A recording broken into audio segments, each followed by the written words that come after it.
ضروریات کے ساتھ تو انسان وقت گزار لیتا ہے، لیکن خواہشات اسے رسوا کر دیتی ہیں۔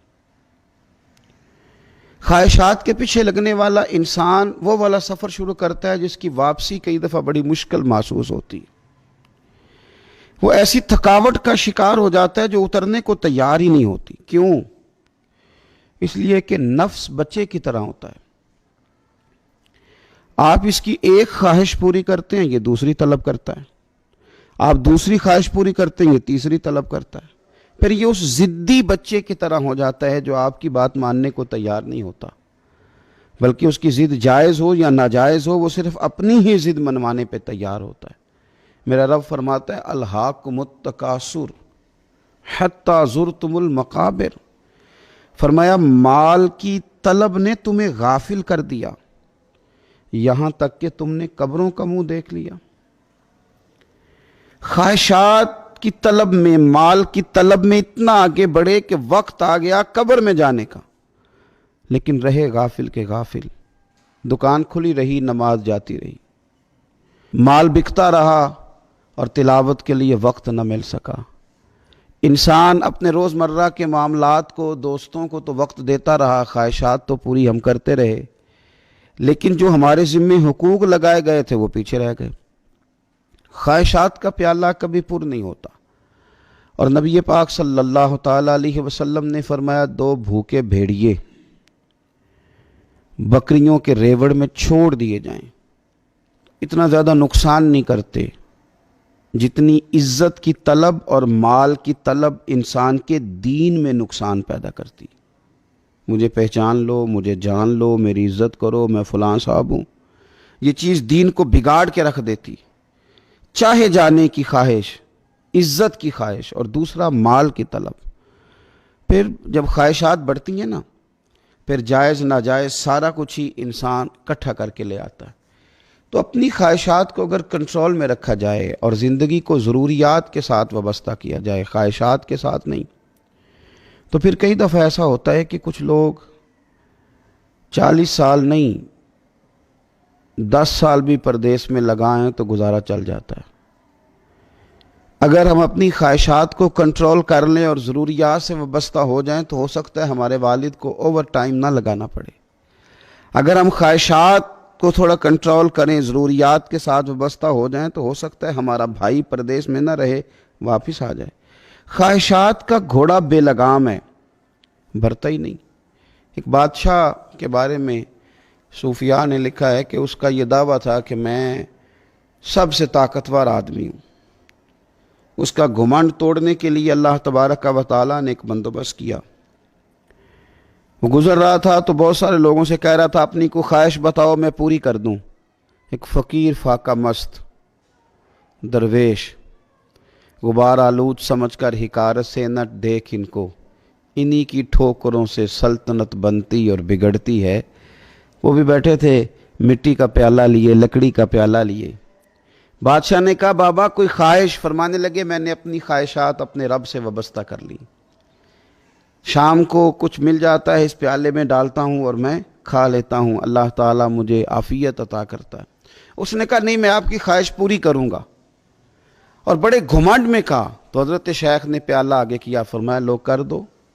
اس کے جیب میں جتنی اشرفیاں تھیں بادشاہ نے ساری نکال کے پیالے کے اندر پھینکی۔ پیالے میں جب وہ اشرفیاں گر رہی تھیں تو ان کے گرنے کی آواز آ رہی تھی۔ آواز تو آئی لیکن اس درویش نے دوبارہ پیالہ آگے کیا تو پیالہ بالکل خالی تھا۔ کہا بادشاہ کچھ ڈال تو صحیح یار۔ اس نے اپنے غلاموں سے کہا لاؤ نا اشرفیاں۔ وہ بھی سارے اشرفیوں کی تھیلیاں لائے۔ بادشاہ مٹھیاں بھر بھر کے ڈالتا۔ لکڑی کے پیالے سے اشرفیوں کے لگنے کی آواز تو آتی پر وہ جاتی کہاں ہے کچھ سمجھ نہ آتا۔ اب وہ سب لوگوں کے پاس جو تھا وہ سب خالی ہو گیا۔ اب بادشاہ اپنے غرور میں مست تھا، اس نے خزانے سے اشرفیوں کی بوریاں منگا لی، لیکن مٹھیاں بھر بھر کے ڈالتا رہا، پتہ نہیں کہاں جاتی ہیں۔ جب بادشاہ تھکنے لگا، چہرے پر شرمندگی کے آثار ظاہر ہونے لگے، پشیمان ہونے لگا، 2 قدم پیچھے ہٹنے لگا، تو حضرت شیخ نے ہاتھ تھاما، کہا میں نے تجھے کہا تھا نا تو یہ دعویٰ کر، تو یہ دعویٰ نہ کر کہ بتائیں مجھے میرے رب تعالیٰ کے ساتھ وابستہ رہنے دے، تو بادشاہ کہنے لگا بابا تو نے تو آج مجھے عجیب پریشان کر دیا، یہ پیالہ ہے کون سا جو بھاری نہیں رہا؟ تو درویش کہنے لگے یہ انسانی خواہشات کا پیالہ ہے، یہ کوئی نہیں بھرا کرتا، نہ کسی بادشاہ کے خزانوں سے بھرتا ہے، نہ کسی ہیرے جواہرات سے بھرتا ہے، چونکہ ایک خواہش کے بعد دوسری خواہش جنم لیتی ہے، ایک آرزو کے بعد دوسری آرزو۔ آج ہمارے کپڑے پرانے کب ہوتے ہیں؟ ان کا ڈیزائن ہی تو بدل جاتا ہے۔ آج ہمارے گھروں کے اندر خرچہ مکان بنانے کا نہیں، وہ خرچہ تو تیاری کا ہے۔ لے کے تو بیٹھ گیا ہمیں وہ ٹیپ ٹاپ، جس نے ہمارے اپنے ہم سے جدا رکھے، لیکن ہماری خواہشات مکمل نہ ہو سکیں۔ حضرت سیدنا حذیفہ بن یمان رضی اللہ تعالیٰ عنہ ارشاد فرمایا کرتے تھے خواہش ایک گھڑی کی ہوتی ہے لیکن بڑے لمبے غم میں مبتلا کر دیتی ہے۔ ایک منٹ کے لیے تو نے خواہش کی تھی لیکن کتنے غم وہ لے آئی، اور اگر تو اس کو کنٹرول کرتا، اس خواہش کو اللہ کی رضا کے لیے چھوڑتا، تو آہستہ آہستہ تیرے لیے وقت گزارنا آسان ہو جاتا۔ مسند امام احمد بن حنبل میں میرے رسول کریم سید عالم صلی اللہ تعالیٰ علیہ وسلم کا فرمان موجود ہے۔ حضور فرماتے ہیں اس خواہش سے اللہ کی پناہ مانگو جو تمہیں عیب میں ڈال دے۔ اپنی خواہشوں سے پناہ مانگے، حضور فرما رہے ہیں، فرمایا اس خواہش سے اللہ کی پناہ مانگو جو تمہیں عیب میں ڈال دے۔ ایسی خواہش سے اللہ کی پناہ مانگنا جو ایک خواہش کرو تو پھر دوسری خواہش میں ڈال دے۔ اور حضور فرمانے لگے بے فائدہ خواہشات سے بھی اللہ کی پناہ مانگنا جو خواہشیں تو ہیں پر تمہارا نفع کوئی نہیں کرتی، نقصان نہیں کرتی ہیں۔ تین چیزوں سے پناہ مانگو، اس خواہش سے جو عیب میں ڈال دے، اور اس خواہش سے جو نئی خواہش میں ڈال دے، اور اس خواہش سے جو کسی فائدے کے بغیر ہی خواہش ہے۔ خواہشات پہ ایک قدم رکھیں۔ حضرت بایزید بسطامی رحمۃ اللہ علیہ سے کسی نے کہا تھا رب کریم تک جانا ہے، سفر کتنا مشکل ہے؟ فرمایا 2 قدم کا ہے، ایک قدم اپنے نفس کی خواہشات پہ رکھ لو، اگلا قدم اللہ کے قرب تک پہنچ جائے گا۔ لیکن اگر تم چاہو کہ پھر میرا دین جو ہے وہ رب چاہا نہ ہو، من چاہا ہو۔ حضرت عمر بن عبدالعزیز رحمۃ اللہ تعالیٰ علیہ بادشاہ تھے، اپنی بیوی سے کہنے لگے کہ اب ہم حکمران بن گئے ہیں، بتاؤ زیورات کے ساتھ زندہ رہنا چاہتی ہو کہ عمر بن عبدالعزیز کے ساتھ؟ حضور کیا مانا؟ فرمایا اگر تم زیورات میں الجھ جاؤ گی تو نئی سے نئی خواہش کرو گی، پھر میں بھی حلال حرام کی تمیز سے خدا نخواستہ معاذ اللہ کہیں دائیں بائیں نہ ہو جاؤں۔ یہ سب کچھ دے دو، اللہ کے رستے میں خیرات کر دے دیا سارا کچھ۔